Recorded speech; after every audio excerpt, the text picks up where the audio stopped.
না না না, আমার বউয়ের উপরে এত বড় অন্যায় আমি সহ্য করবো না। বড়া ঘরের ভিতর ঢুকে আমার বউয়ের ক্ষতি করে দিয়ে যাবে, এ আমি মেনে নেবো না।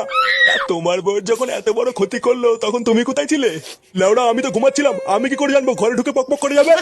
বোধহয় বালচা ক্লাবের পল্টু যদি আমি বাল না ছেড়ে ফেলেছি তাহলে আমার নাম বান্টু না। আহা বান্টু, তুমি একটু শান্ত হও। তুমি নিজের চোখে দেখেছো তো এটা পল্টুরই কাজ? হ্যাঁ লেওড়া, আমি নিজের চোখে দেখেছি আমার বউয়ের পাশে শুয়ে রয়েছে। চোরের বাচ্চাটা গাঁজা খেয়ে আমার ঘরে ঢুকে বউয়ের পুঙ্গা মেরে দিয়ে গেছে, আমি লেওড়া ওকে ছাড়বো না। এ কি দাদা, এখানে কি হয়েছে?